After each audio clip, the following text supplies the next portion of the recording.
وعد مني ليكم هتاكلوا احلى قطايف مختلفه وجديده وقرمشه وحرمشه مفيش بعد كده. نسمي الله ونصلي على الرسول عليه افضل الصلاه والسلام. هيا بينا نطبخ مع حنان. كوبايه سكر يا سكر عاديه مية بتاعت التموين، معلقتين 2 قرفه، ده انا هحط معلقه ونص وحط نص تاني. انا عايزه ريحه القرفه تبقى عاليه قوي. طب انا عايزه الخلطه دي تبقى منديه زي الرمل. معلقتين 2 شربات لو عندك، او ميه مفيش مشكله، وسقسق لها كده وبالمعلقه وبسها كده عشان تبقى منديه معايا، ما تبقاش طريه قوي. تمام تمام، خليها على جنب. معايا نص قطايف، هاتي بقى كيلو قطايف، هاتي نص قطايف، ما تشغليش بالك خالص خالص. عامله معاكم الفكره شبيهه زي دي زيها كده، بس لا انا بقى ايه، ضفت حاجه تانية بقى عليه. انا كنت عملتها معاكم كده بالشكل ده السنه اللي فاتت بالظبط، ما شاء الله ما شاء الله، وعجبت الكل. طب هتعملي ايه تاني؟ لا اعمل معاكم بقى حاجه جديده تاني. ايه سوري، هضيف عليها حاجه حلوه، بتاخديها من النص كده عشان عايزاها كلها تبقى جزء زي قد بعض. يعني بص على قد ما تقدري بالمقص بالسكينه، مش هنختلف. طازه، ايوه سوري، طازه بايته مفيش مشكله، ومن الطرف كده وقفل. الله الله الله الله، ايه الزغنن الحلو ده؟ تسلم ايدك يا حنون. وعلى الفكره الحلوه دي وقولوا لي تستاهل كام من 10، وبتشاهدوني منين بتشوفوا الفكره الحلوه دي منين.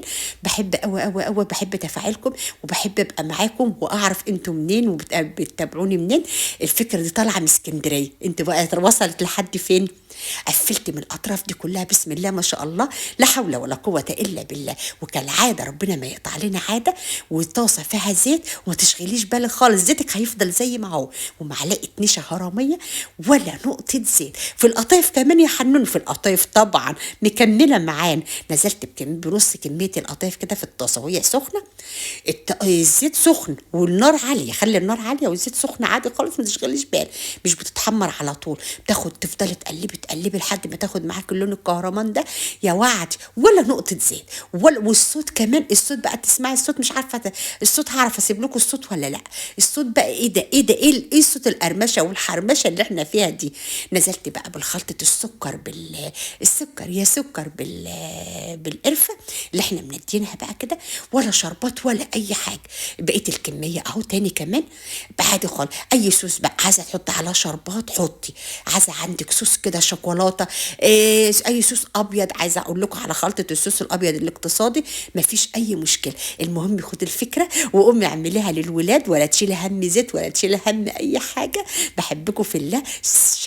شايفين الجمال؟ بص ولا نقطه زيت خلاص، ما فيهاش اصلا ولا زيت. واسبوع بقى، اسبوع قرمشه وحرمشه براحتك، اقلي براحتك وما تقلقيش بقى انها تطرى، عمرها ما تطرى ابدا. بحبكم في الله.